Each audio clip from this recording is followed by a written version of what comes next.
We are back with another question. Welcome. In this episode of answering client questions, actual questions that have come from actual clients in my life, we're going to be talking about this doozy. And this has come up in many different forms, but from probably about 80% of the clients that I've dealt with over the last 4 years. And the question is, why am I always juggling too many things and feel like I can't focus or prioritize properly in my business? So in this episode, I'm going to go through how I would coach that, the questions I would ask, the answers I typically get, and then solutions to that to help the client and yourself transform and get past that barrier. But before we're jumping in, my name is Stephen, and I help founders and high performers bridge the gap between knowing and doing. I help those that have been stuck for a while, kind of getting sucked into the weeds, and I help them break out, transition, and then transform into a new version of themselves so they can reclaim time, boost their energy, and improve their revenue. But let's jump into this question.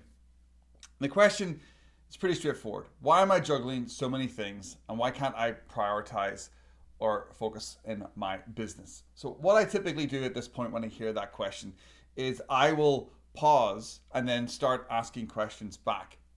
So I'll ask simple questions. Why do you feel that's happening in your business and life? What have you tried to do to solve that? Other questions I would ask is, if you were able to remove a lot of the noise and a lot of the activities that you have, and you had 2 hours of free time, what would you focus on in your business, specifically in the business here? Because obviously, if I had 2 hours of free time, I'm probably going to go out and enjoy that in my life rather than focusing on my business. So everything that I'm asking here is usually focused directly on the business to start. So those are just some of the questions that you can ask yourself. And if you're watching this right now, ask yourself those types of questions. Why do you think this is happening? What have you done to try to prevent this? If you had 3 to 4 hours free right now, what would you focus on? What lights you up in your business? What do you really want to get done? What project is really important to you that all this noise has been hiding it from you? So once I get the answers from those questions, and I'm going to go through the typical answers that I get, like what have you done to try to solve this? I usually get a long list of time batching and productivity hacks and optimization strategies, and I sit there and I listen to them all these sort of shallow surface level stuff that clients have tried, founders have tried, and it just doesn't work yet. They get a little bit of a spike for a week or two, but then they slide back into too much stuff and being unfocused because they're not going to the root cause. And that's what they've tried to do to fix this. And then I ask them, why does this happen? Why do you think this happens? And then I get a lot of very similar answers from clients saying that they've got too many projects on, they've agreed to too many things, they've moved past certain types of work, but they're still doing that work, and they're trying to do new things, but at the same time they're trying to do their old work.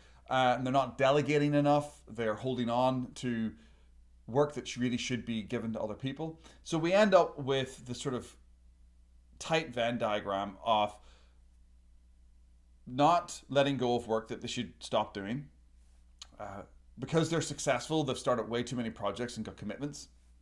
And then the final one is that they're not being aligned with their actual goals of where they want to go in their business. And that's usually the answers that I get, that they're getting sucked into busy work. So it's usually in one of those three categories, and it sort of all comes together in a tight Venn diagram of, this is why I am unfocused.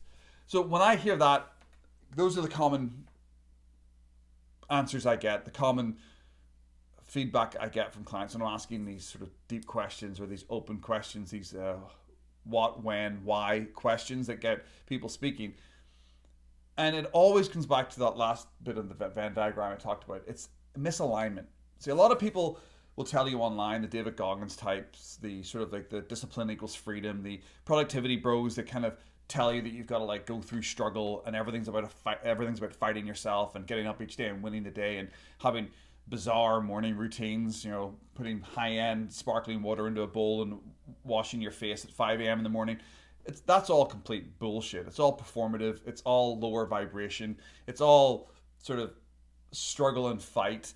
And that's not actually how the top high performers talk. If you listen to people like Naval, if you listen to that type of level of thinker, if you think the top performance coaches out there, like the Brendan Burchards and Tony Robbins, just to name a couple, they don't talk about grinding. They don't talk about, just getting up and discipline equals freedom. They generally talk about alignment. And that's where I focus on my clients. I didn't mean to mention those coaches, but I just want to give you a framework of like, if the really, really top people in an industry don't talk about it, why are we following all these guys on LinkedIn, on X, and YouTube that literally all their content is like about going to war with themselves each day? Doesn't make sense, does it? It's because they're trapped at a lower level of performance. They're trying to appeal to a lower level of success. And founders are actually up here. Founders don't need the kick in the ass to get started.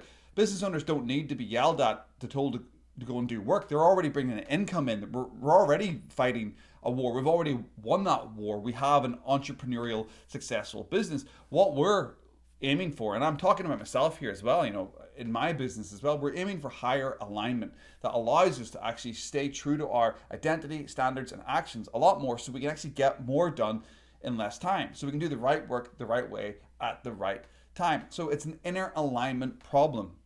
It's allowing this resistance to hang around, and a lot of that resistance comes from the absolute dredge of BS that gets forced at us from social media. So how do you fix these problems? What are the steps to fix these problems? Well, first of all, if we want to get into alignment and remove resistance, we actually have to get clear on priorities. And that means getting clear on your identity and your standards. So you want to really focus in on those and really get clear on who is it you're trying to be mentally, emotionally, physically.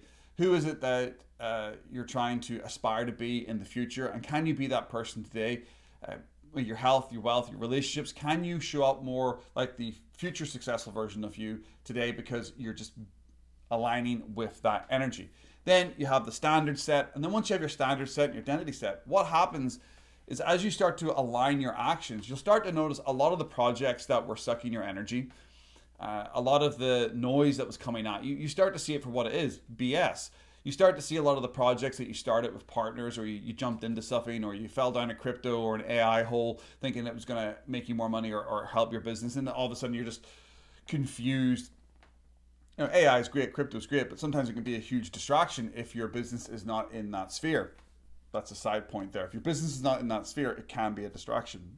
So what happens is when you get clear on those identities and those standards, all of a sudden you find it easier to align to what is true to you, and then all of a sudden you start seeing all this massive pile of shit that just isn't aligned to you, and that's when you can start closing those loops off. It's something I talk about a lot with my clients, is closing open loops, because we have so many loops open, like a computer with 400 tabs, that obviously if we have that many tabs open in our brain, it is going to slow us down. But the only way we can close those tabs and know that those tabs are not helping our business is to really get clear on our identity and standards and start aligning ourselves to that, and that's going to show you where you're draining your own energy. And then also when it comes to daily alignment, this is something that I teach my clients, is that, yeah, it's good to set the identity and the standards and try to align your actions to that, but on a daily basis, you are going to come up against procrastination, you are going to come up against distraction, you are going to get the noise coming in at you, you are going to feel tired and emotional. And this is where I actually teach my clients, rather than leaning into the David Goggins, discipline equals freedom, yelling at yourself, BS, I teach my clients to go for no phone walks, go to the gym for half an hour, sit down and meditate, do breathing exercises, box breathing, 5 to 8 seconds in, hold for 5 to 8 seconds, out for 5 to 8 seconds, back in for 5 to 8 seconds. Do that for 5 minutes or so, and just realign with your future self, realign with those identity and standards, and think about what it is that you're actually wanting to focus on. And all of a sudden you start to let go of that noise and that BS that's coming at you, and you actually get in the right framework for doing the work the right way at the right time. And you don't need to yell at yourself and make yourself feel bad, because all that yelling and all that sort of David Goggins-esque stuff, and you'll probably understand this or relate to this, when you do that to yourself on a daily basis, at the end of the day, you're even more drained and you feel bad about yourself because you've been horrible to yourself all day long. So it has like a negative effect on you over time. Sure, it might work to give you a little bit of a spike in the afternoon where you're forcing yourself to get a bit of work done, and it feels good.